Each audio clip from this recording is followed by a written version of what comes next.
So, Shelly, welcome Alex. to the first ever Wollaston Quasi-Alex podcast. And it's me. I know. This is kind of a significant moment. It is. This is this is my podcast, Jerry. I'm excited. Let's break it. Harrison. Harrison's with you in spirit. Hi, Harrison. So, I'm excited to. This is practically just two friends catching up. Amen. And Yep. I called you yesterday and you were like, where have you been? Exactly. And I was in the doghouse for a little while. A big doghouse, but it's okay. But I'm getting out of it. It's okay. And you have an adorable dog now. I do have an adorable dog. She's around here somewhere. Yep. Dude, literally so cute. Like you could be in Back Bay with that dog. That's all right. I'm not in Back Bay, and I don't ever want to be in Back Oh, Bay. I know. You can have Back Bay. Oh, it's so beautiful. How's life been since COVID?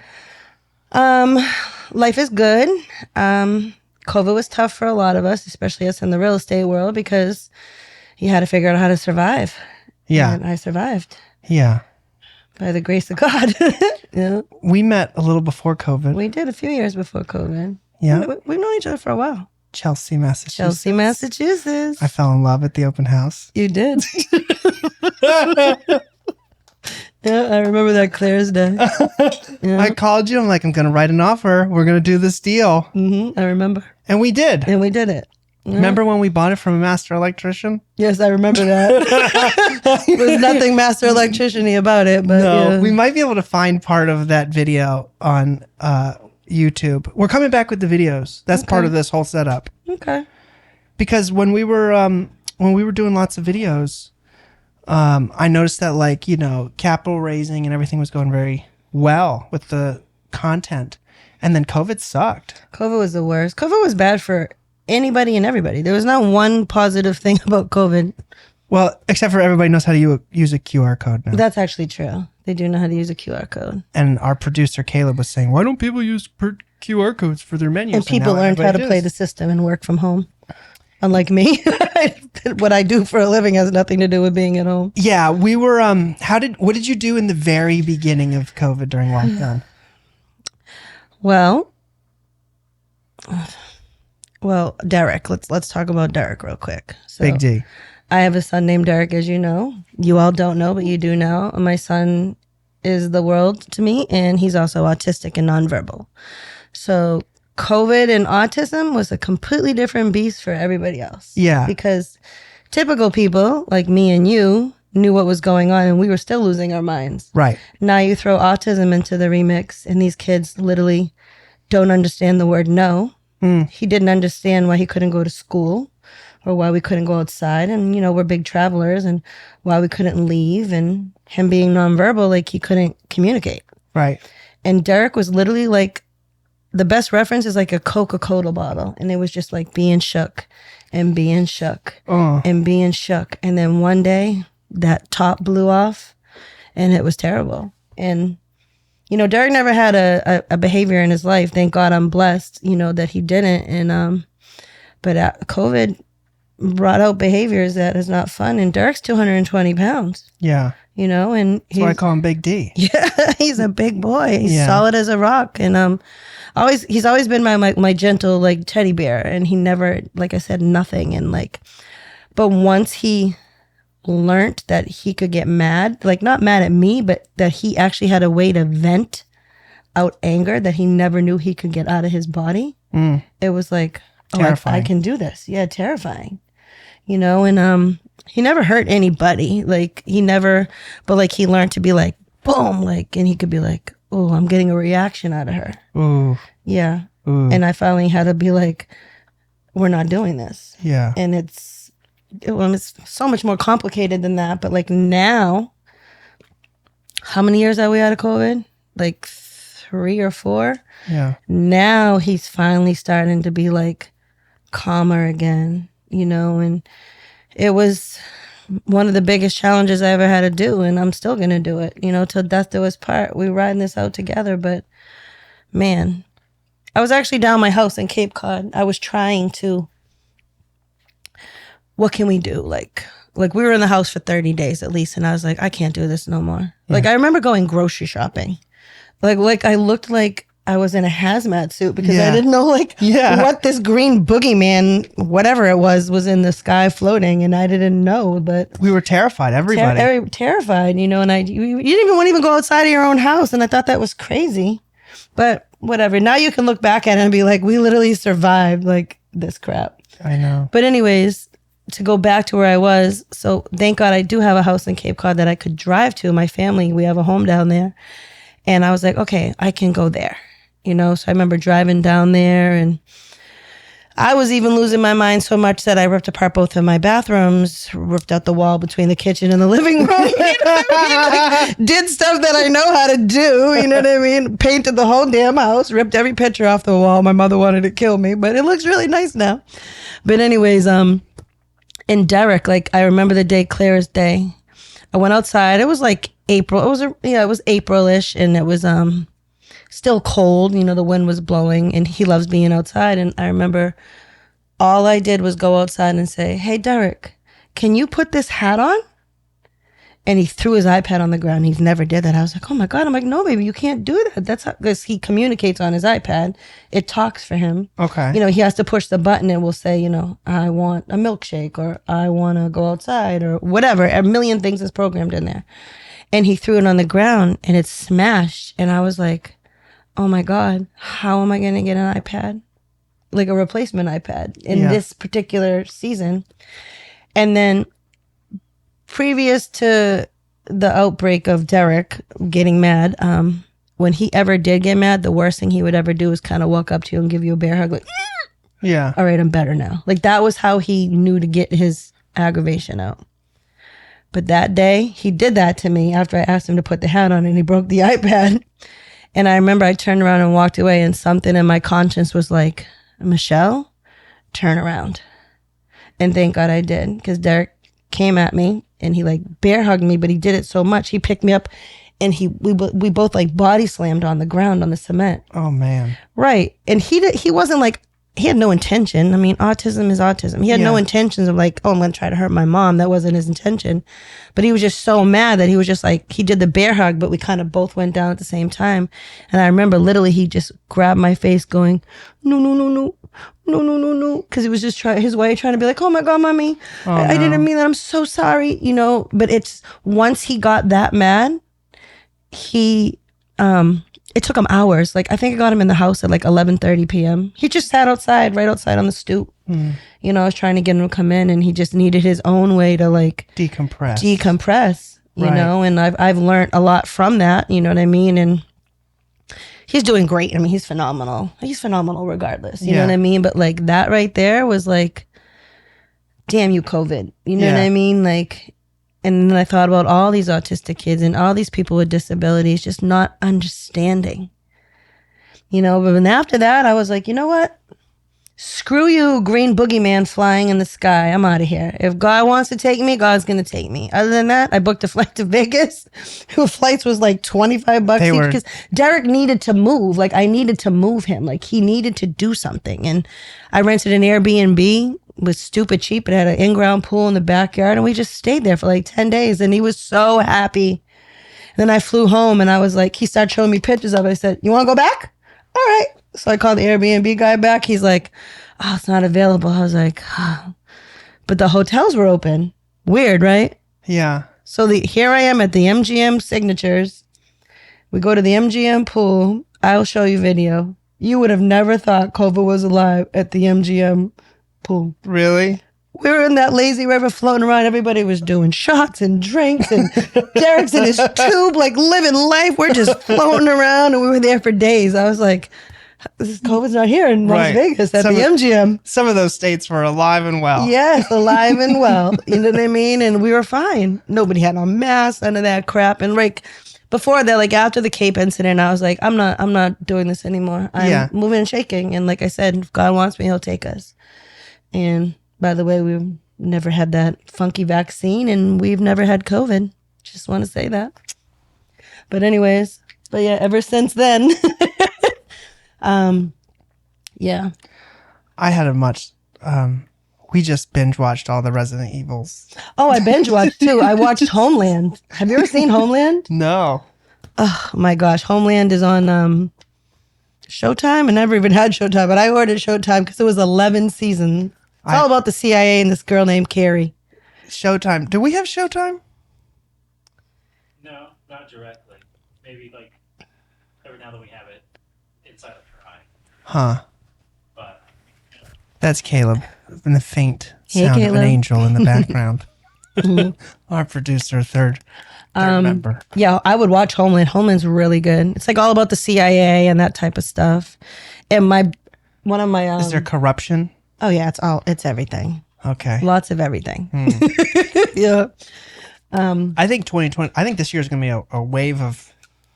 It's gonna be waves. Oh this yeah, year. it's coming. There's a lot of waves coming. Not mad at it. You're in a wave pool. I'm not mad at it.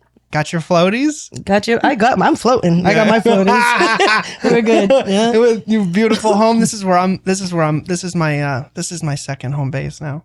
Okay. if it hits the fan. It's the fan. Oh man. So are you still doing so Shelly here is a real estate magnate queen.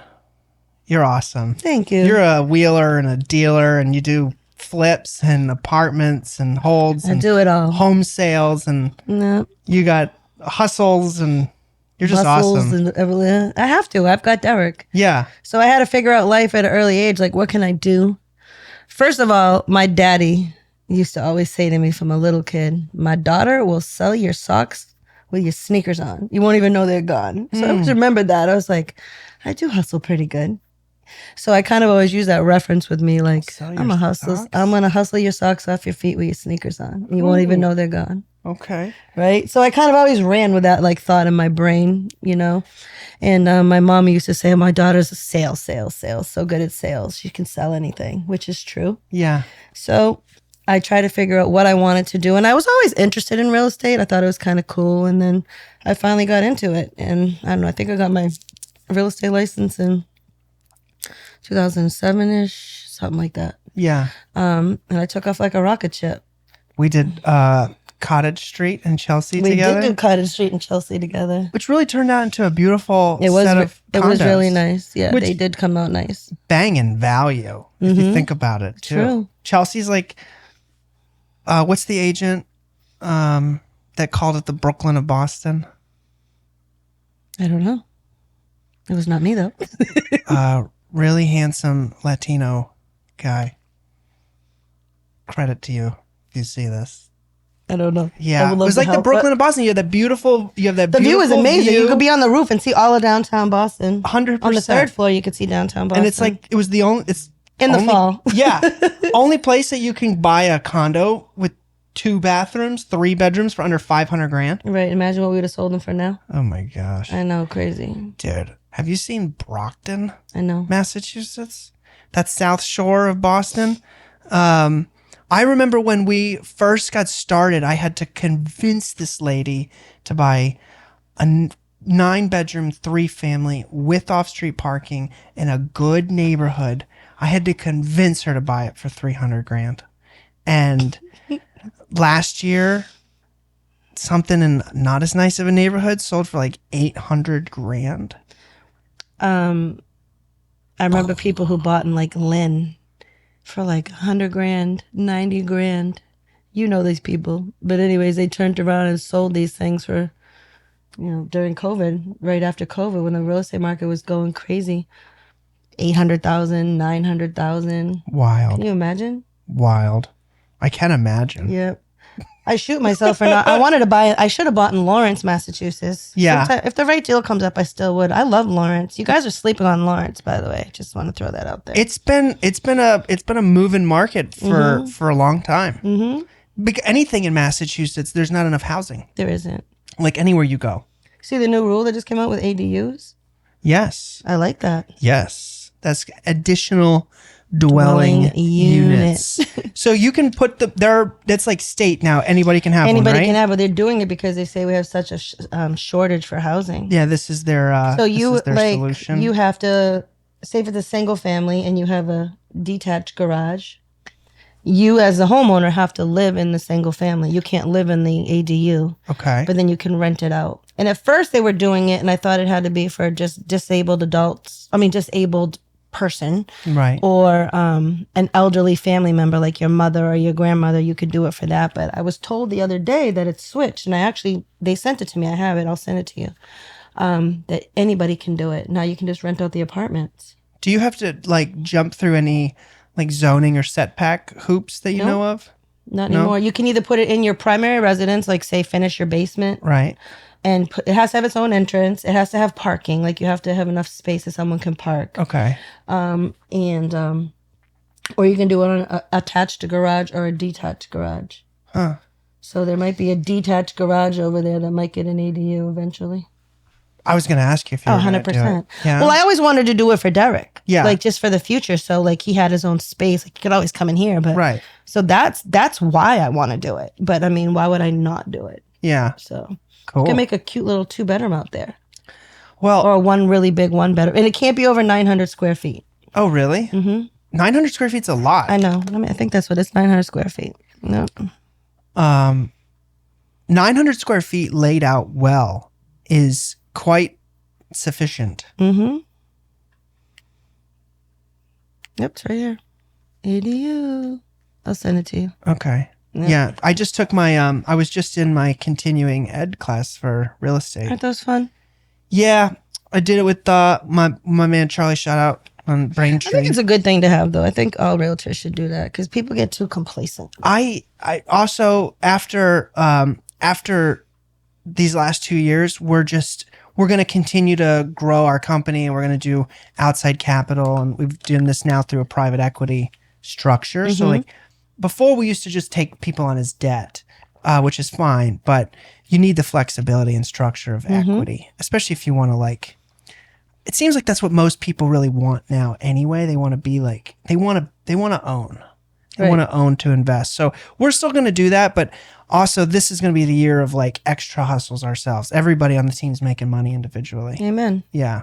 I like so that.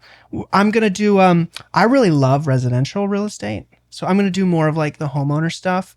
Harrison's going to do more commercial. Okay. But that's good. You each kind of cover one angle. Basically from Worcester to Holyoke. Okay. Because he's in Worcester. Right. I'm in Holyoke. It's kind of the middle. Yeah.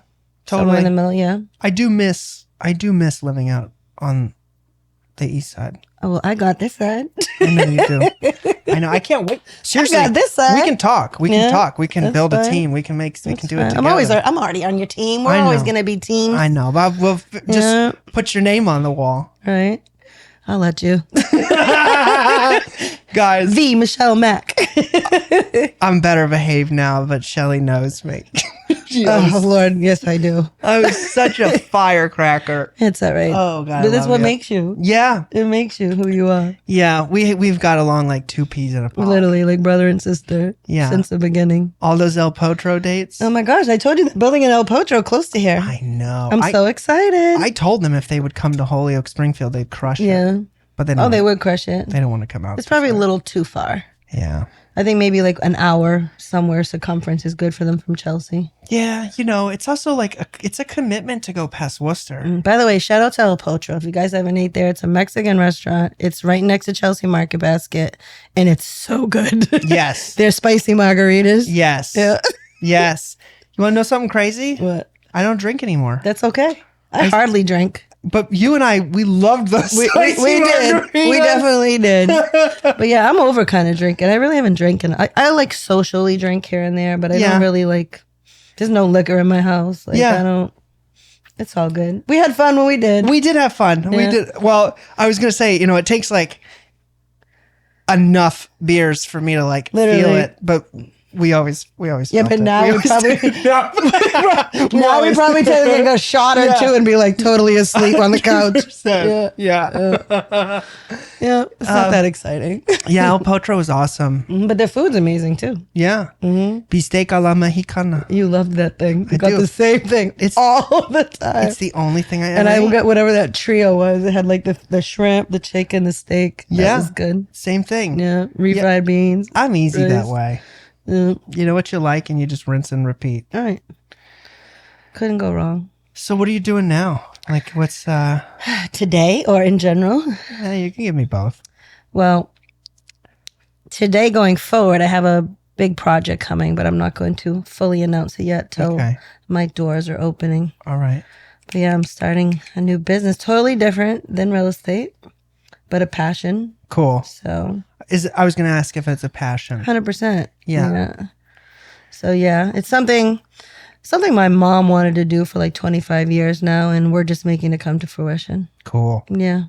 Very cool. My mom's my best friend. Smart as a tack too. Yeah. Crazy smart. That's awesome. Mm-hmm. You still going down to Florida? I am. Yeah, all the time. I'm actually going end of March. Yeah. I'll be down there for like a week. I gotta go check on houses. You got some pools down there, don't you? I do have a few pools down there that are attached to some houses. You've invited me. I kick myself every time, Caleb. She's like, you should come. And I'm like, I'm just going to stay here and work. And you're like, all you gotta do is should show up. I know. Everything's free. The I houses know. are there, I know. It's what's wrong with me. But this year I'm going to take some time for myself. Yeah, I'll be there for March 30th, March 31st-ish for like a week. And then I'm going back down in August. But other than that, it's full. They're rented. So You ever thought I actually had to block my own dates out this year. It was wonderful. Really? Yeah. Good for you. And COVID was crazy, but now everybody's renting. Yeah.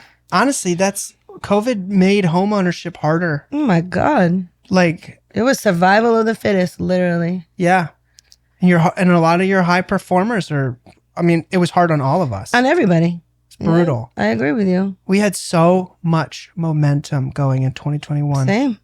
So much momentum. Yeah. It was insanely awesome. It was crazy. I was like, oh my God, I finally accomplished all these things that I wanted to accomplish. Yeah. And I did it. And now this green boogeyman shows up. Yeah. And then the Don't get me going on the green boogeyman, but and the interest rates. the interest rates are nuts. Brutal. Yeah. Brutal. Let's just say the past 4 years have just been really bad economically. Yeah.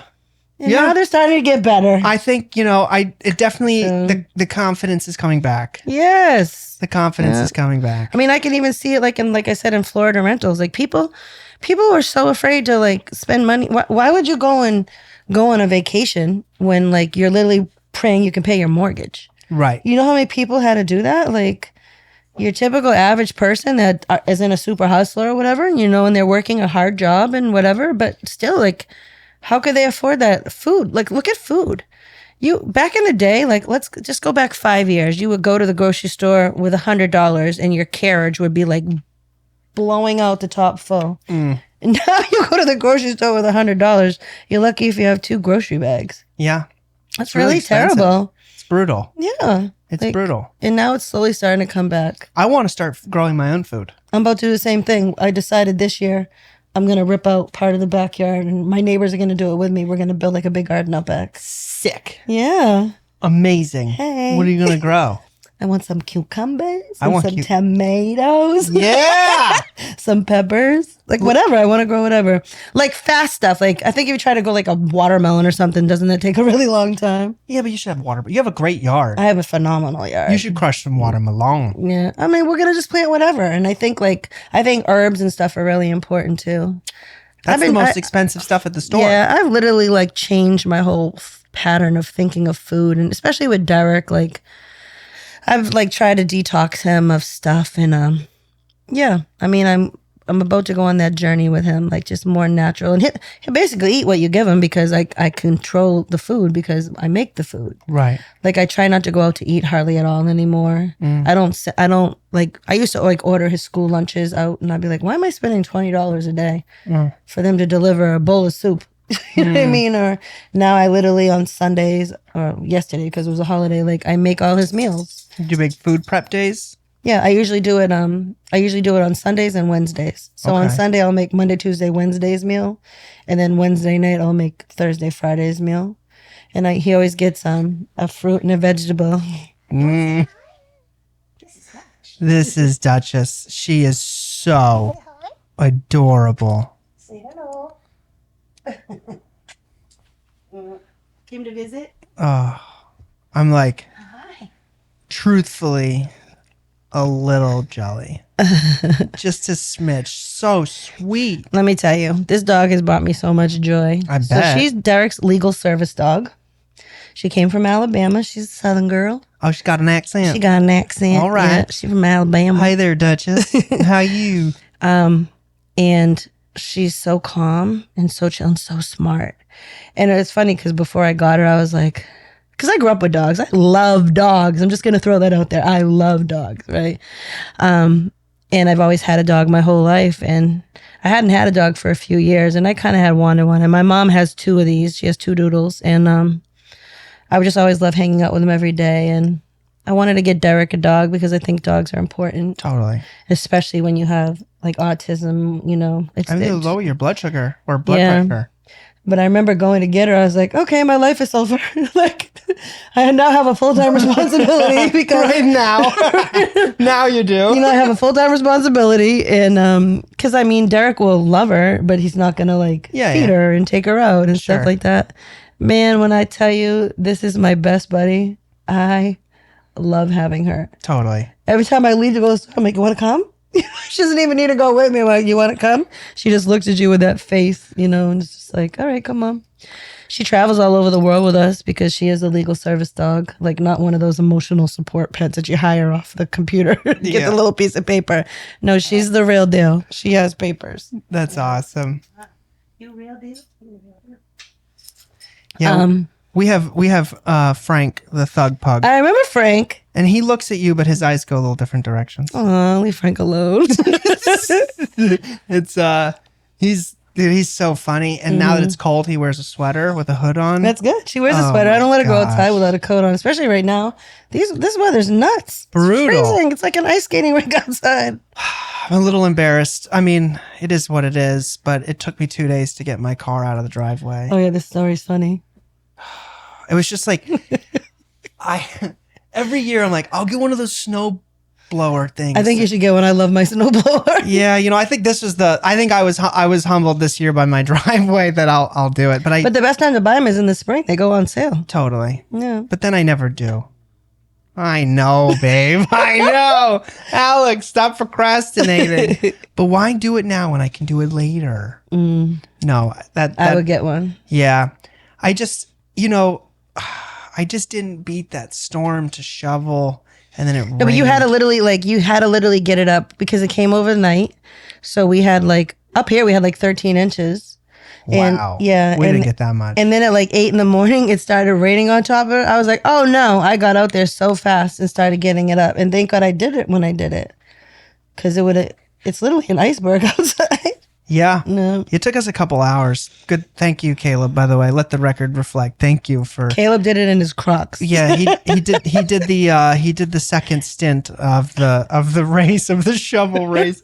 It was so funny, me just sitting there, because I drive a convertible that's a rear wheel drive. It's a soft In top Massachusetts. In Massachusetts, I'm never gonna. I You don't need know a pickup truck. I don't know if I'm the guy that is ever gonna be practical like that. I think I can see you in a pickup truck.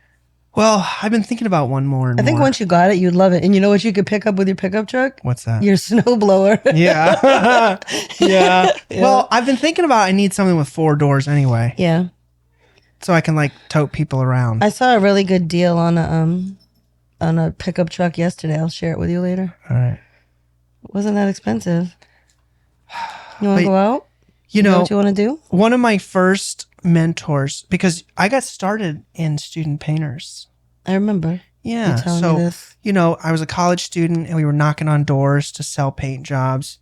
And my mentor at the time was like, don't be the truck guy. Because if you don't hire a truck guy, you're forced to do all of the material runs. He's like, when you could be out marketing and selling. And I always tried to really embrace that. But there's something nice just about having the luxury of not needing to need somebody or not needing to borrow.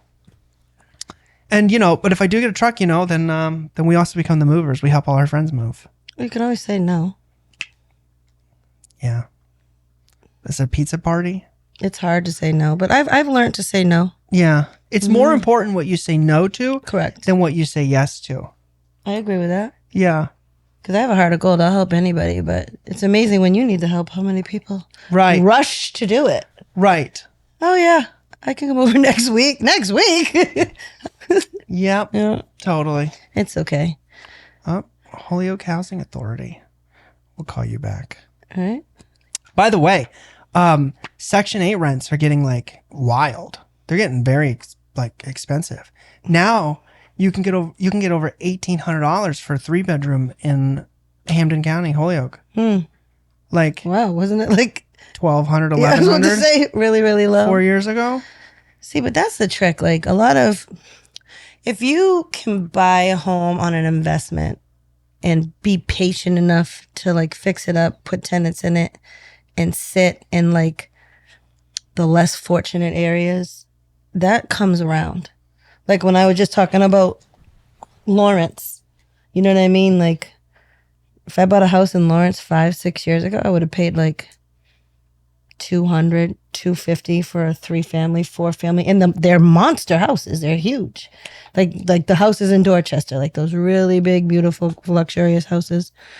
Now you probably couldn't even touch it for like $600,000, $700,000, $800,000. There's a lot of people there, right? Lawrence is Lawrence huge. City. Yep. Lawrence is a great city. It's a mill city. How many people live in Lawrence, Massachusetts? In 2020, 89,000. In 2020. In 2020. Yeah.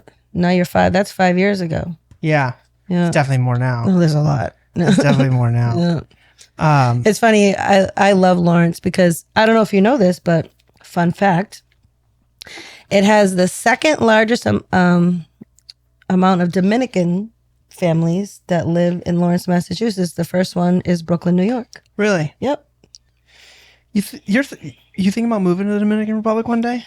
I am. I love the Dominican Republic. Yeah. I love my Dominican friends. I love everybody, Yeah. but like I have a soft spot for the Dominican Republic. Yeah. I've Yeah. never been. We should go. We should go. Yeah, let's go. I've heard that from literally every single person who's it's ever just- been. I love all people. I don't care what you are. I don't care if you're black, white, purple, green, or orange. I don't care. Just don't be ignorant. Yeah. That's what And I don't be don't mean. like. And don't Just be mean. Yeah. It's one thing to be ignorant and then become educated. It's another just be like mean. Because then my other side comes out that I've like contained a long time ago and put in a box and locked up. And I don't like her. I try to leave her Like contained. that time you bought out the box cutter on me? No, I'm just kidding. Just lying. She's not like that I just anymore. I just don't like that, you Yeah. know. But yeah, I don't know what it is. And I'm blessed to say I've traveled a lot. I've done 20 countries so far. Wow. I've taken Derek to 19 of them with me. Wow. The only country Derek didn't go to me with was Switzerland, and that's because that was a business move. But Did you do business in Switzerland? no, it's fine. We're going all over the place there. But no, well, kind of. So back to the reference of I can hustle your socks off your feet with your shoes on. I had one of my investors, and he would always call me to like close deals. He'd be like, "Hey, can you come talk to these people and close the deal?" Sure. Great guy. And one day he called me and he was like, "Hey, Michele, what are you doing on Friday?" It was like Tuesday. He's like, "What are you doing on Friday?" I was like, "Meeting you." He's like, "Yeah." I said, "Well, where do you want me to meet you?" He's like, "Can you meet me in Geneva?" I said, "Geneva Ave?" I'm thinking Boston, like Dorchester, Geneva Ave, Boston. He goes, "No, Switzerland." I'm like, "The country?" He's like, "Yeah." I'm like, okay. He's like, "I need you to help me come close this car deal." He was starting like a transportation company back then when it wasn't as popular as it is now. Okay. So we flew to Switzerland for 3 days in and out. You know, I closed the deal. Yeah, you We did. closed the deal. Yep. Yeah, you did. Yep. And came back. It was right over Halloween time and it was so beautiful. Really? Yep. I saw, what is it? Lake Geneva? I think it's Lake Geneva. I'm less worldly than you. It's part of Geneva, Switzerland. It has a big lake. And I loved Switzerland. I was only there for a short amount of time, but it was awesome. Really? Yeah. That's awesome. Well, the architecture in Europe is just, So old. It's beautiful. oh my gosh, it's so amazing. You can Yeah. compare it, but you can't. Right. And speaking of COVID, I was on a crazy travel kick until COVID hit. Like we were gone. Like I was moving and shaking. You were crushing the tours. You were stamping Yeah. that passport. I was stamping that passport. Yeah. We've been all over the Caribbean and I love the Caribbean. But it's totally different. Totally. Yeah. Well, so Lawrence is the highest, you said, Second highest population of Dominicans in the country. outside. outside of Brooklyn. Outside of I Brooklyn. mean, excuse me, the Bronx. Outside of the Bronx. Bronx, yep. Holyoke has because we had the Main Street corridor of downtown Holyoke was turned into a Puerto Rican cultural arts district. Awesome. Yeah, super cool. So we had we worked with a couple nonprofits, and there was all these cool Caribbean artists that came in to do all these murals in the cultural arts district. This dog is so I remember when you were getting into the murals I way don't back even in the care day. if you block the camera for the rest of the show. You're fine. Focus on her. Everyone wants to look at you anyway, not me. So good. But I think like Holyoke has the highest concentration of Puerto Ricans per capita outside of like PR. I believe it. Holyoke. Yep. And Brockton is same thing, but for Cape Verdeans. I'll tell you, Hispanic people stick together, man. Yeah. They stick with their people. Yeah. Unlike our culture is a little left, but whatever. Yeah. Yeah. Less division. Less more love. division. Love conquers all. Literally. And Yeah. they work together, they live together, they help each other, they take care of each other's kids. Like such a great culture. I think, and this isn't even like, virtue signaling, because I could imagine it could sound like that. I think everybody should do some form of volunteer work. Oh, I agree with you. That way they can just get a taste of other people's experiences and lives, and that'll give you perspective, and that perspective I think will translate to kindness. I think that's a beautiful thing. And that's kind of how I am, because being to all these countries, like, some of these are third world countries. And it's funny, the first thing they'll say to you, like when you get to resorts, they'll be like, don't leave the resort. Right. And I'll be the first one to be like, leave the resort. How do I get off this resort? 100%. You know what I mean? Because it's like the people are just amazing. I went to Colombia. Oh, what a beautiful country, beautiful people. ¿Dónde está? Your girl's from Colombia. Yeah. Palita's from Medellin. She is. I haven't been to Medellin. I want to go. I'm going to go when you guys get married. 100%. Yep. I don't know wait. if I'm voting for it to be there, but I think well, a ton of her family's from there, right? so much. Yeah. It'll be a massive We wedding. can have it. We can make it fun. Doesn't have to be crazy expensive. We can just make it fun. Bro, I went to a quinceañera. I've been to a couple quinceañeras. I've been to them here. They're That's nuts. where they're ridiculous. They're huge. I'm like, yo, there's horses and there's like 5 artists. There's all these bands. I'm like, these bands were on the radio. They go ham down there. It's crazy. They go ham down there for the parties. So, and like the first time we ever went, we had not been dating very long, and it was Christmas time, and we went to a quinceañera, and I remember walking in, and I just like kind of like pulled her to the side a little bit, and I was like, "This is nicer than pretty much every wedding right. I've ever been to." How old is this girl? She's like, she just turned 15. I'm like, It's such a big celebration when they turn 15. it is. Mm-hmm. But it's beautiful. It is. Yeah. So I think the wedding is going to be a stupid, crazy, big. That's all right. I think there's going to be, the last quinceañera I went to, they partied for 24 hours straight. Oh, I would definitely need like 2 or 3 naps in the middle of that. I'm like, we're going to need medics on staff to revive us. But back on like humbling yourself and like volunteering, like Americans are so spoiled. Yeah. They have no clue how amazing their life is. And all they do is, so many of them complain. That's it. But get on a plane and go to a third world country. And then maybe you will change your mind. Yep. Because the most craziest, worst place you could live in the United States is luxurious. Right. Compared to some of these places. Right. There's a food shelter there. Right. In the worst place, there's a food shelter that you can go and eat for free. Exactly. And get free food. Right. And here's your free food stamps. Right. Over there, that doesn't exist. Nope. It's survival of the fittest. Yep. Yep. And let me tell you, they're the most humblest people, and they'll give you the shirt off their back, and they don't even have a shirt. And they're so friendly. I went to Colombia for like 3 weeks, and my friends had gone previous to me and had hired a driver. And he's still my friend to this day. So I was like, all right, well, you guys trusted him. You were good with him. I'll hire him because I don't know where I'm going. He charged $75 US a week to drive you around. Yeah. Think about that. Yeah. I was literally just about to say, I think for $300 you can buy one you can hire a driver for the full month. So he There you go. became my friend. He's still my friend to this day. We talk on Facebook. We talk on WhatsApp. He doesn't speak a drip English. Yeah, that's how you practice. But that's okay. That's how I practice. I've gotten very good with Spanish. Yeah. Okay, for the rest of the podcast, solo en you're español. way better than I am. You're way better than I am. No, it is but awful. but I will never forget when I left after that 3 weeks. Instead of handing him $75, I gave that man $1,000 Wow. because he earned it. Amazing. What, you can't even get a ride to the airport here for $250 Crazy. one way. You know what I mean? Think about it. Wow. And when I tell you that man cried real tears, Yeah. grateful, like, Yeah. Michele, for the rest of my life, I'm like, no, it's just the right thing to do. But he's genuinely still my friend to this day. And he's like, come back. Like, he wants me to come back for Christmas time because in Colombia, they do like the Festival of Lights? And yes, and the entire month. All of December, Is from a December 1st. celebration. Yeah, it's a big party. And he's always like, let's come back. So I need to go back because I just want to experience it. In my house, your house, you come, you fit. And they literally mean it. Yep. Even though I'm going to get an Airbnb or a hotel or something, but they generally mean it. And they will feed you breakfast, lunch, and dinner. You'll wake up, all your clothes will be washed. You know, it's just because it's just what they do. I knew it was different when I went there, and they took my shoes and they returned them to me after hand scrubbing them. Right. And I was like, whoa. I went with my friends to the Dominican Republic. My neighbors over here will absolutely positively love. They're like my family, and they're from the Dominican Republic. And I went with them, I think in March, last year, March.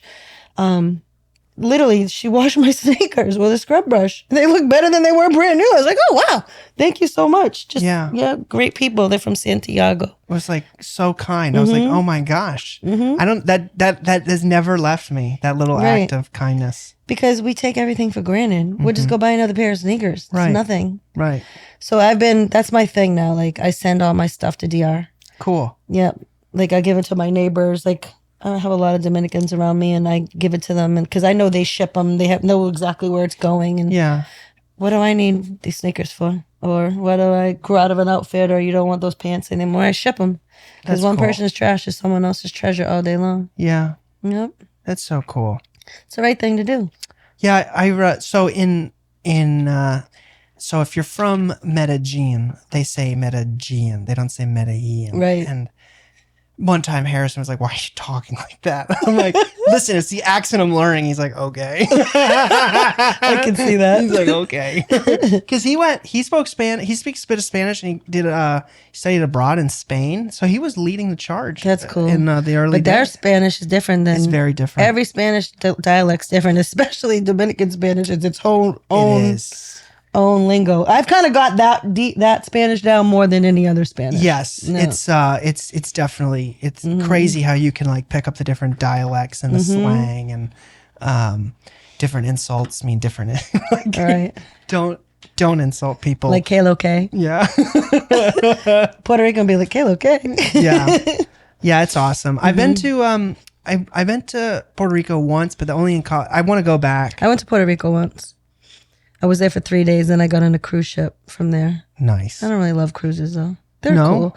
They're fun, but it's just like you're very limited to like what you can do. It's like, hi, we're gonna pull up to this island, and you got 6 hours, and if you're not on the boat in 5 hours and 45 minutes, We're leaving We're you. leaving you, and they will literally leave you. Yeah, So. we left a college student. Oh. We went on a cruise for that old company I worked for, and we were in the Bahamas, and he just never loved senior frogs, and, and the boat left I've been to him. Senior Frog in the Bahamas. Yeah. They were like, "Yo, he got arrested." They were like, what? Oh Wasn't my- part of my crowd. I was very well behaved. I bet you were. 100%. I was very well. Yeah. Steve was the the CEO of Student Painters. He was awesome. Started his own painting company in Puerto Rico. Oh gosh, yeah, maybe Bahamas. Yeah, maybe that'd be funny. Yeah, back in Michigan, and they spread out, and South Carolina. That's where I met. Harrison was in Student Painters.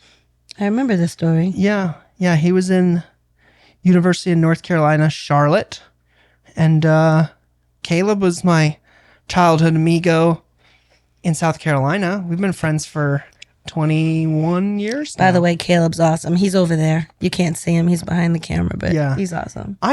I'm gonna break him down. He's gonna get on camera soon. Ooh. Yeah, he's always wanted to be. You He's should see his Kool-Aid. yeah, right yeah. now. He's always. Yeah, let's just videotape him right now. He's always wanted to be in the background. He is in the background. He's so smart. He's so smart. Yeah, he's gonna do his own podcast, I think. Okay. Yeah, he's gonna bring people on and not debate them, but just learn their. That'll be hard when you're learn so their- used to doing it like that. Learn their point of view and then try to help them just expand their thought, I guess. Mm-hmm. So anyway, yeah, he'll be on here. In the meantime, he's behind the computer. That's right. He does good over there. 100%. So what's your next move? You don't know? Figuring it out. Well, we're going to become like a media content machine. I remember you telling me. I think that's great. Yeah, because now we've structured our company to a private equity setup. So now if an investor comes in to work with us or they invest in a deal, those investors own 80% of the deal. Okay. So that's obviously the lion's share of the real estate project. So you're getting a smaller piece of the pie, but this structure allows you to solicit and raise money to people you've never met so you can get a bigger pie. Okay. So last year we were in Texas for an event, and I was sitting down. One of the presenters was like, "Who flew here?" And then everybody raised their hands, and he's like, "Who flew here? Keep your hands raised. Who flew here on their own private jet?" And then most people's hands go down. But this guy's sitting right there and his hand stays up. And I'm just like, "What do you do?" He's like, "I do private equity." Or he's like, "I do real estate." And I'm like, "I do real estate. What do you do?" Right. He's like, "Private equity real estate." And it's, and everybody that spoke at that event had $300 million or more in assets under management, which was just like hard to fathom. I know. Hard to fathom. But It's like we look at each other and we feel like we've done pretty good. I feel like I've done pretty good in my life. But then I look at some of these people like, how do they do this? yeah. How is this even possible? But I will tell you, after listening to all of them, and Caleb's had the opportunity of working for like a really large company with thousands of units under management, and they have the same complaints and pain points that we do. Oh, yeah. You know, it's the same annoyances. They just come with more commas. Mm-hmm. So, but it's the real estate game is it's tough, and it's only gotten harder for people to participate. Oh, yeah. It's been really bad, especially during COVID.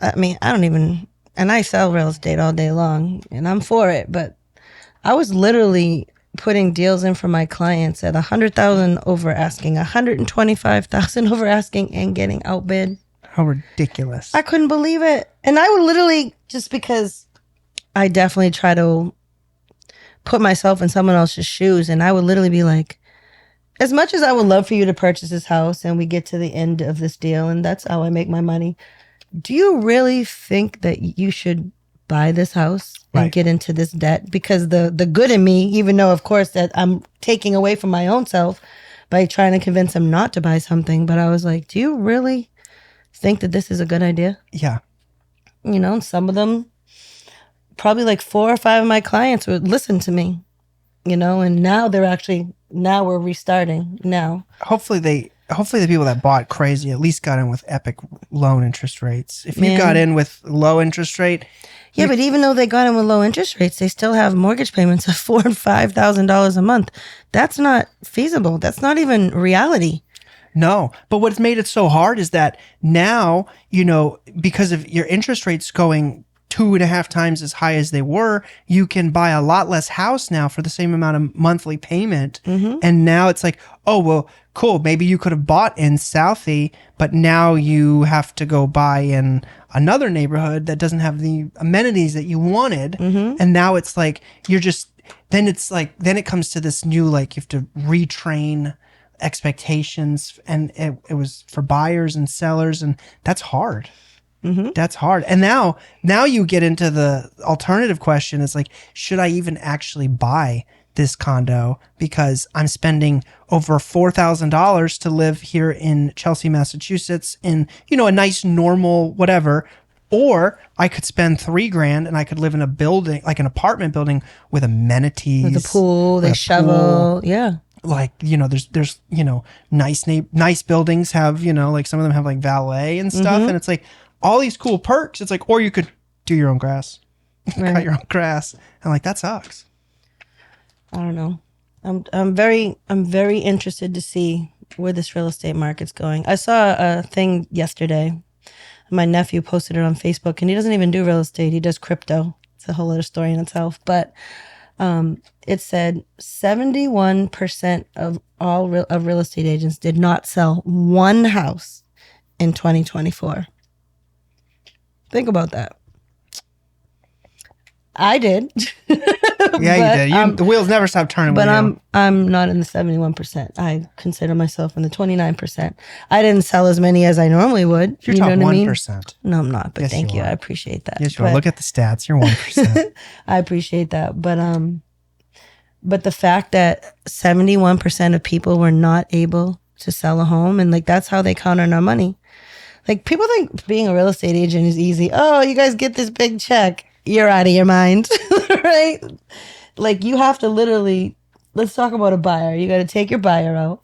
You could look at 30 different houses and they want to buy a house in Holyoke. Now I'm that agent that will drive 2 hours to go show you houses. We're going to go look at least 5 of them while I'm out there, but I'm not like that. I only work in Cambridge. Like I'm not her. Like I'm going to go wherever it is. Right. But if you think about it, say if I had to drive to Holyoke, and we looked at 5 houses and we looked at 25 different houses on 5 different occasions. I got to fill my tank, drive out there, that's $60 or whatever each time.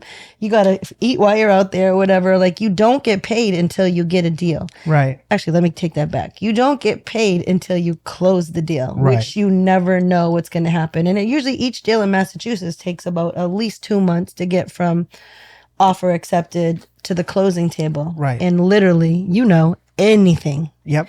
Anything can happen in that part. And then now you're still not paid. Right. So it's like, it's not an easy job. Everybody thinks you make a lot of money, but if you really think about it, just for even numbers, say if you sold a house and the commission was $10,000, but I didn't just make money for 4 months. Right. So that $10,000 is now my salary or my pay for 3 months, 4 months of time. So it's like it evens out to be the same thing, but they just don't get that. It's just a separate hustle that's been TV just glams it. Right. And in real estate, I mean, I'm not your average person, period. But like you got to put your hands in a million cookie jars. If we do a Selling Sunset style television show, right? I want you on it. Of course. Yeah. Seriously, Alex, I don't understand why I have to do this listing down in the valley. I don't work down in the valley. For my freaking, $70,000, $80,000 commission. Yeah. Oh, I don't even get those people. Like, what? Yeah. Hi, I just sold this $3 million home and I just made $300,000. Oh Ridiculous. my gosh. Yeah. Massachusetts. We could do it too. We got to pause. And we're back. And this special presentation brought to you by Preparation H. Oh my gosh. Shout out to Harrison. You come up with that one, leave Harrison's like, why did you shout me out? I don't know. I'm still me. You guys just gave me a mic. So back on the combo. So I don't know where this real estate market's going to go, but this is my thought, and I might be completely wrong, and I hope this doesn't happen, but I feel like a lot of these people that bought their homes at $200,000 over what it was listed for and have mortgages that are $4,000 and $5,000, and it's going to come a point they just can't afford to do it. I see foreclosures coming. I don't want that to happen to anybody, but as an investor, I want the foreclosures because I'll buy them, but I don't want to see it happen. There's my heart. Like I don't like to see people lose their homes, and I think the interest rates will eventually come back down They really don't have a choice. I don't think it's going to happen right away. But yeah. To anybody who is experiencing payment issues or struggling, reach out, Google, and I think like Wayfinders, there's a lot of nonprofit organizations that will help with loan modification, application, like processes, forbearance agreements, because if you've ever, like, loan paperwork and all that stuff is very overwhelming. Very. And these big banks, they have so many files and so many accounts that they're representing that you're just a number to them. So like you can scan all of your paperwork in and they'll lose a page. So like here's a tip I learned from one of my first mentors, because we got started working with people and targeting homes that were initially in pre-foreclosure. But our mentors, Bill and Juan Twyford, shout out, they always said, like, do the right thing. Like, do the right thing for them, because if it works out, that's good karma. You'll circle around, you'll find a deal. But if they want to buy that, if they want to keep their home, try to help them keep their home. Right. So a little tip and trick that we learned is put your loan number on every single page. That's smart. Before you scan it or fax it or email it, because they print it and they lose things all the time. But Makes sense. Never thought to do that. But work with a nonprofit if you need help with loan modifications or forbearance agreements, or hit us up and we'll help direct you. But yeah, you're probably right. You're probably right that a lot of people are going to run into those situations. I think the only, maybe saving grace that they have is that there's just still not enough housing and it's still so expensive. They might be able to sell. There isn't a lot of housing, but then if you turn around, you look on MLS, you see how many of these houses are sitting days on market now? They are sitting a little bit longer. And that kind of tells, you know what I mean? It's like, ooh. Like, I had a friend of mine, the place he was looking at is in North Carolina, and he sent me the listing yesterday, and he was like, hey, what do you think of this place? I was like, it's been on market for 274 days. That's a slight flag. Right. I'm not in North Carolina, so I can't really look it up like that, but I can try. But I was like, I would go see it and, something's going on with it for it to be sitting for 274 days. Yeah. Yeah. And it's, you're right. Once you get to contract, there's a lot of things that can fall apart. A million things that can fall apart. Oh my gosh. Like, do not buy a car when you're in the process of trying to get a loan. Do not buy something big. Do not make a big charge on any credit card. Don't do anything crazy. Don't open a new credit card if you're buying. Don't open a new bank account. Yep. You don't open a new bank, because they will run your credit again right before you close. Literally. Just to make sure that everything is okay. And then they see your new $300 a month payment on whatever it is. And you're like, screwed your whole deal up. And you're done. Yep. And you're out of the deal. You're done. You're out of the deal. We had the hardest time getting our first loan to live in Quincy. We were getting like an FHA thing, and we actually got a use and occupants agreement because we couldn't close. It took us probably 5 months to close this thing. And they let us move in with a use and occupancy agreement, and we agreed to paint the exterior of the home. I remember you telling me this story. So we could close on the FHA loan, and it worked. You know how many times I've done that with my clients? They're like, if they're FHA, because most first-time home buyers are FHA. Why would you not be? Right.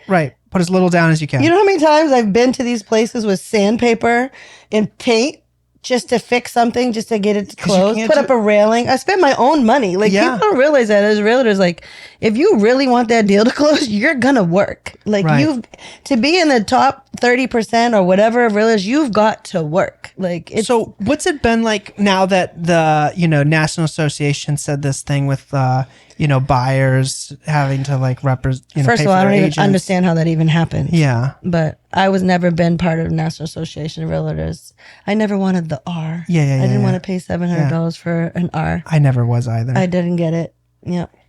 So yeah, I'm just a real estate agent. Yeah. Without an R. Have your like buyers, are the sellers still paying the commission? They still are. They're still paying it. Not too much. I haven't run into any of that problem yet. No. I mean, it makes sense. Someone always has to pay the freight. Yeah. Regardless. So let's talk about how is a buyer, a first-time home buyer, how are you supposed to be able to, first of all, you only have to put 3% down, and some of these mortgage companies are giving you first-time home buyers assistance. Right. So where are you supposed to come up with the money commission. to pay me? You can't even do it. Right. Like, you can barely get across the closing table most of the time. Right. Most There's of the been time. times that I've cut my commission check and give it to them so that they could get across the closing table. Yeah. Yeah. Because you need to move in with some reserves. Right. And you have to pay your property taxes up front. Yep. You have to pay your insurance up front. So like all this money up front. And then you're like, oh, just kidding. You need to tack on another 10 grand of commissions. Right. I watched a $900,000 deal almost blow up over this the other day. I believe it. Yeah. Because the sellers were like, I'm not paying. You just have to have the conversation with your sellers up front, like as a listing agent. And there are some very greedy real estate agents out there that are like charging the seller 6% and they're keeping 4%. Yeah. And giving the buyer's agent 2%. The buyer's agent's doing most of the work. Yeah. I mean, both sides are a lot of work. It depends on the agent, but The listing is definitely the more luxurious yes, side. because you're gonna list it. You're gonna someone's gonna call you. Yeah. Hey, I can show the place. Sure. Here's the lockbox. Whatever. It's a little bit easier. Do an open house, bring some champagne, Right. get a DJ, Make throw some a party, cookies. make some cookies. Yeah, You remember. right? Light a candle. We always we made cookies at every And I always brought candles, cookies and candles. Well, we read that in a book. It was Mm-hmm. like, we'll make it feel like home. And then the first time we did it, we had never turned on the oven before. So we turned it on. Oh, and it smelled like It those smelled new oven smell. horrible. Yeah. So we basically just stunk up the house. Right. But yeah, back on that. I think if you're a seller, I think it's in your very best interest to pay a buyer's agent the Yeah. fair commission. And I think you as a listing agent should not be so greedy because you need each other. Like you need each other to get to the finish line. Yeah. Period. And I think as a buyer's agent and there's 20 houses for sale and I see that you're not offering a commission, Sure, you're going to... I'm probably not going to, that's probably not going to be the first house I think to take them to. I don't work for free. I mean, it's human. It's human. It's human. I wouldn't You know. steer it. You know Right. what I mean? But I would probably go there. Right. Because At you don't the want to... Yeah, because you don't want to then like run into that. Like the problem is it now puts buyer's agents in this like predicament to where they're like, this house isn't offering a commission, but I know my buyers would love this house. Right. So now and like I said, this $900,000 deal almost blew up over it. And I would literally have a conversation with the seller's agent. Like, my clients like this house, but like, how am I getting paid? Right. I'm not going to work for 3 months Right. for free. Right. I'm a single parent. I have a child. You know what I mean? Like, we got to eat. I Period. wonder if like, because there hasn't been any real like substantial oversight on this. There's no real policing of this. Right. Which I wonder if that's going to change at all, because if it does, it'll continue to disrupt the market. I think there was some, and they set the rules a certain way, but like my brokerage had figured it out, and like I have like it's all on that's like it's everything's right there in the buyer's agreement. Totally. Like we can write it in, Yeah. what we want, whatever. Yeah. So Yeah. Do you always have your buyers do an agreement with you before you start showing? 50-50. 50-50. Yeah. Yeah. I mean, I'm not gonna force you. I'm not gonna put handcuffs on you and force you to do something. Like, you either work with me because I'm Michele Mack, or you don't. Right. You know what I mean? Like, what I've done and accomplished should scream numbers. How come you've never been on a Mac magazine yet? Right, that's next. We're gonna start Mac Right? magazine. Yeah. Yeah. If you're listening. Yeah. Literally. Yeah. The Michele Mack. Yeah. Yeah. So. I don't know. It's going to be interesting to see how it goes. I mean, if you're in apartment rentals, you're good. Oh, you're good. If you can, as long as you have the firepower to keep going, you're And good. thank God, like we bought the stuff we bought when we bought them. Yeah. Amen. Yeah. I mean, for us, like, it wasn't so much that the interest rates went up that ruined like our flow. It's that there was this massive contraction of liquidity. Mm-hmm. Like, there was points where we were raising private capital at 8%. Mm-hmm. And this was pre-COVID, and then post-COVID, you could go down to your local bank and get a CD for 9%. Mm-hmm. Right? That's like guaranteed. Right. And how are you going to go invest in somebody's real estate deal at 12%, 15%? It disappeared. Didn't make any sense. And there was all this, everyone kept saying like, there's so much money just sitting on the sideline. Everybody kept saying that. I'm like, Where is it? Where is this money? But then you meet those people. Oh, there it is. You meet those people with hundreds of millions of dollars under management, and like, and what it did is it just made the level to participate in the industry that much harder. Right. It made it so much harder to get in. And, but yeah, onward and upward. It's okay to like, fall. Just, you got to fall forward. You got to fall forward. You got to fall forward. Yeah. And you got to keep moving no matter what. I mean, honestly, like, I was nervous through COVID. Yeah. I had to move and shake certain ways and certain things in order to survive. I remember having a conversation with my tenants, like, don't get any ideas. Right. You're going to pay your rent. Right. Right. Don't get any ideas because Don't try to screw me over. Don't try to screw me over because I've never screwed you over. You know what I mean? Like, right. And I'm a good landlord. Like, I go above and beyond. I bet you do. I definitely do. I bet you do. Sometimes too much. I bet you do. Mm-hmm. So. Do you cook for your tenants? I've made cookies. Yeah. Yeah. Right on. Like full meals? No. But I've had some tenants cook for me. That's awesome. Mm-hmm. No, but I'm a good landlord, 100%. Yeah. If something breaks, I'm on it. Like, I replace it. I don't ask any questions. I even supply a snowblower and a lawnmower. Oh, really? One of my tenants was like, "Oh, well, I'm a snowblower." I'm like, you got a deal. I will buy the snowblower and the lawnmower. Yeah. Right on. Yeah. No, but I definitely take pride in ownership because if I don't, nobody else is going to. Totally.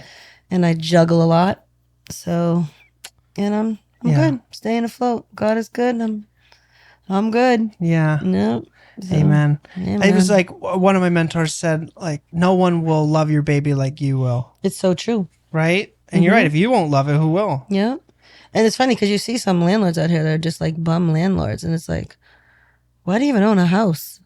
Like, by the time you finally show up and like, there's 82 things wrong. If you have Section 8 in there, forget it. You can never do it because they're on it. You can't be a slumlord. You cannot be a slumlord. Like, I heard you used to be able to be. Like, at one of my houses, there was a house across the street. And actually, it finally just got sold. And I think it's like condemned. Like, she just never fixed anything. There was holes in the floor. And I got to know the person. I was like, stop paying rent. Don't give her $1. Like, not that I want that, but like, she's just like... Housing, yeah. Yeah. But like Section 8, like they hold you to it. But I think one of my problems with Section 8 is, I mean, it's all good. I just don't like that something is broken and the tenant did it. And Section 8 will hold your rent because something is broken. Yeah, you have to... that you didn't break. Yeah. Per se. You have to be so organized and so documented. And I think that's one of the administrative hurdles that comes to any type of like housing voucher program is there's a couple more steps, but by and large, I mean, it's a regular house inspection. They want things to work normally, but it's, in some markets, the Section 8 rent is, like in some of the neighborhoods that we work in, the Section 8 pays more than like what the market will do. So the market rate is Section 8, which is interesting. But yeah, you definitely can't be a slumlord anymore. And, not that I'm like, some tenants make it really hard. Some tenants make it really, really hard. And like, one time I was called a slumlord and I was just like, you've never been a slumlord. And I was it was like, just cut me. Right. And I was like, I'm not doing this to your apartment. You're doing it. You're doing it. Right. Right. You ripped all the screens out. You broke the door. You whatever. I didn't rip your door off the hinges. But that's my point. That's the one part of Section 8 I don't like because then they'll come around to do the inspection and be like, oh, we're freezing your rent because all this is broken. You're like, but I didn't kick in the door. Right. Right. So I didn't break this. I didn't do this. You have to do routine inspections. You Right. have to document everything. You have to communicate with the housing counselor. Like we have a resident who's just like, I don't know. It's always, there's two sides to every story. There's three. There's three sides to every story. The Yep. truth, right? And then, but like, if you say you don't have heat, like you shouldn't be denying access 4 different times. Right. For someone to come in and fix your In heat. the coldest months. Right. In a brick building. Right. Like an old 100-year-old brick building. Right. So it's like, the games, that's probably the hardest part of like landlord management is like you have to know the games. And you got to outsmart the games. Right. And normally that's like proper planning and preparation. And also, this is Massachusetts. Yes, which like Is the worst state to be a landlord. It's not in your favor. No, it's a tenant state. And I'm okay with that. Like Florida, say if you didn't pay my rent for 1 month, Yeah. I call the sheriff. I show them that they didn't pay the rent.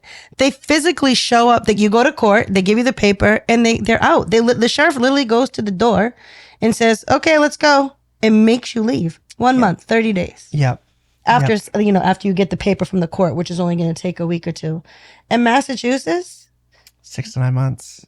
6 to 9 months, 1 to 2, 3 years. Just depends on the situation. I have a friend that someone was able to sit in their home for 2 years and not pay anything.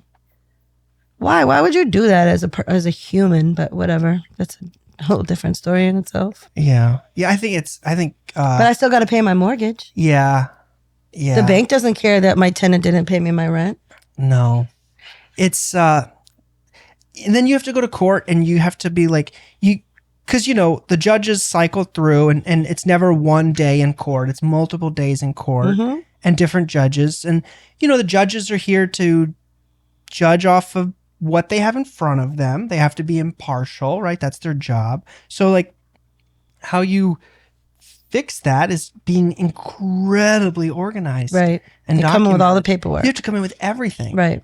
And you have to be like so tight So meticulous. on your communication, your proof of communication. Like if you have a conversation that you didn't, was a challenging conversation, like you want to write everything down and you want to document the time and like share that with the call log and like all these things that you'd be like, I really have to do that. Yes. You really have to do that. Otherwise they will, and like you're right. Like they should many times like give the party the benefit of the doubt. You're talking about housing, like nobody, even when you win an eviction, it doesn't feel good. No.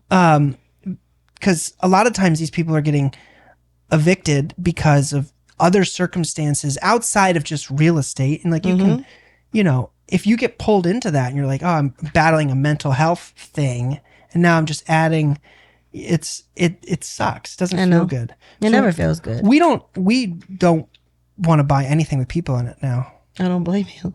We want a peopleless building. I want a peopleless building to start. Right. Yes. I put my own people. We'll put our own people in it. Yeah. So we just try to, because also trying to buy anything that is old, because everything in Massachusetts is old. It's not like they're built in the 70s. Well, this is the oldest state in the country. Yeah. So it's like everything's over 100 years old. Nothing is straight. Everything is custom. Everything is settled. Everything's a little crooked. You roll a ball, it goes all the way down there. The other day, someone was like, hey, I noticed that the wall wasn't like straight. And I'm like, don't start looking for that stuff or it'll ruin you. I promise you. Don't start looking for that stuff. Nothing is You open straight. up Pandora's box. Everything's crooked. So yeah, it's just one of my 3 families, I can literally take a ball and it rolls all the way down the other side. and like you can get an engineer report that says everything is safe and it's just like It is safe. It's just safe. settled. It's just settled. It's a little crooked. Right. Wood bows. Literally. And you've been standing on that in that spot for 100 years. Right. So These houses are built pretty solid in Massachusetts, though. Some of them. Massachusetts is an awesome state. I love it for most reasons. Yeah. Massachusetts is an awesome state.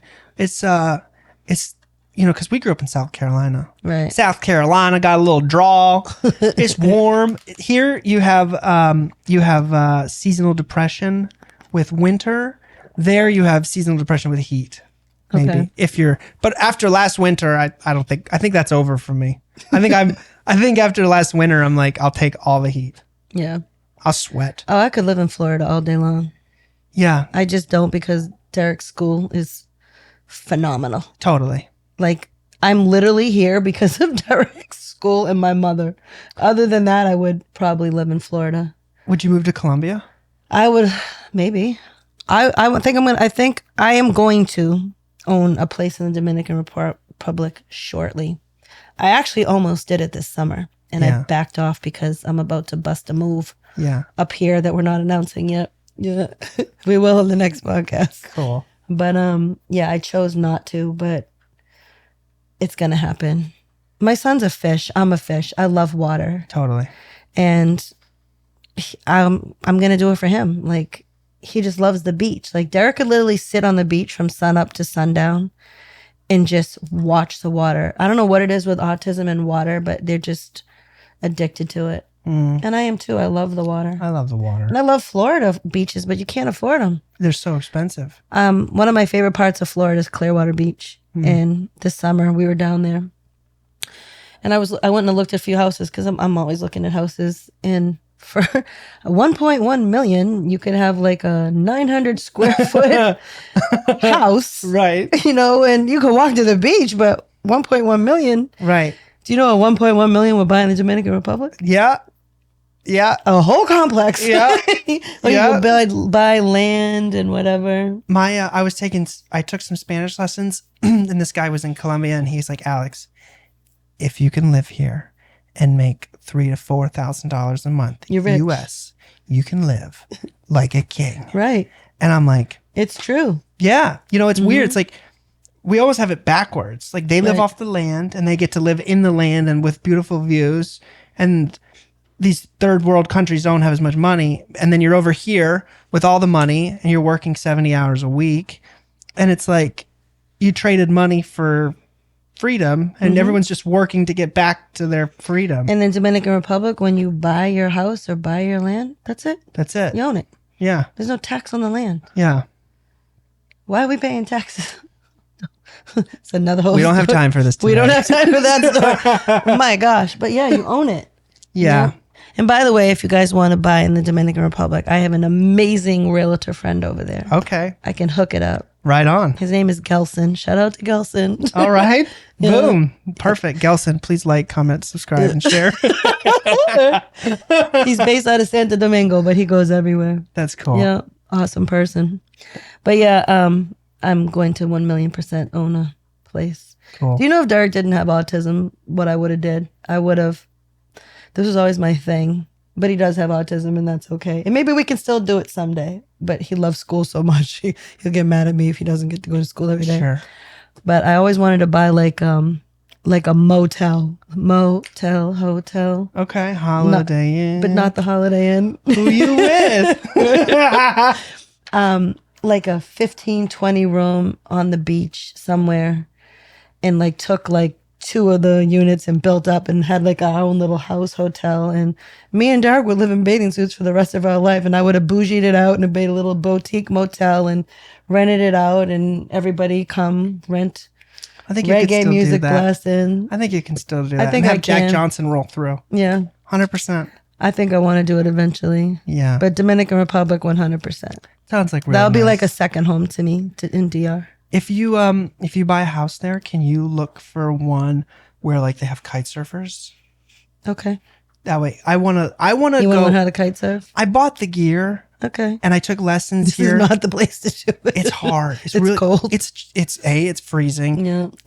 But it's also a hard sport because like, especially if you suck. You have a lot of. You need a lot of upper bodies. You need all body strength. You need that, but you also need the wind to be going a certain direction. You need to be going a certain speed, and it's best to do it in low I'll tide. ask Gelson. He knows everything over there.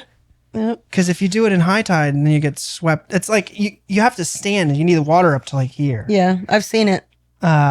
Otherwise, it's like it adds a level of difficulty. Yeah.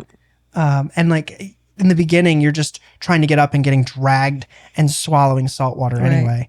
So I wasn't able to practice it long enough to actually get it. Okay. Well, once I buy my place in DR, then You can ship your sail surfing or whatever you just called it. And I hear Mexico is wonderful for that too. Man, it was beautiful too. You know what? I love Colombia, but like Medellin's like in the middle. Like you're not near. I want to be near like a beach. Yeah. I want to be able to walk to the beach. I don't have to live directly on the beach. I probably never would because hurricanes are a real thing. But if I could walk to the beach in like 10, 15 minutes, I'd be very satisfied. Totally. And you know what you can do in DR that they don't do here? Gelson can help you do this again. Gelson's gonna get a commission out of this. Literally, Gelson's awesome. But you can buy into a project because that's how they use our money. So Yes. it's like this project won't be done for 2 years, but you can buy into it now. You put a down payment down, and you pay monthly payments. And then by the time you're done in 2 years, you've just got $50,000 left on this loan that. With your mortgage payment of $400, like totally doable. They do that in Colombia too. Yeah, they do it in all those countries. They just don't do it here. We don't do a lot of things here. Yeah, and like they do a lot of deals where they'll like buy the air rights of people's property. Right. So it's like, hey, you live in this little single family home or 2-story home. I'd like to turn it into a 5-story home. Right, let me buy the air. I mean, I'll give you a brand new apartment home, and then I'll have what's above it, and all like they're wheeling and dealing all over the place with these air right deals, and I'm like, this is so cool. And remember that was in our real estate classes, air rights, Yeah, riparian rights, and they also Water. have like their architecture's, I think, a little more fun because they're not like here. You know, you go to a certain neighborhood, you go to Cambridge. It all looks the same. Yeah, and they want the. That's all the United States. They all have like like Detroit, like all the houses look the same. Yeah, and like if you're in a certain neighborhood and you're like, I want to put this glass house up, they'll be like, no, it doesn't vibe with the neighborhood. Right, same here. Like Southie, every house looks the same. Right. That's all okay, multifamilies are triple deckers, all look the same, look like big triangles. You want to get some lunch or something? Yeah, we can get lunch. Yeah. All right. I think it's a good time. Thank you for coming on and doing this with me. Of course. This is so much fun. Yeah. This is gonna get. We could go on and on for days and weeks. We could. Yeah. We Yeah. could. We could. We will. We will do more. Well, if anybody ever wants to go to Disney World, let me know. I own a bunch of houses in Disney World, Florida. I'll put your socials and your connects in these posts. We can do that.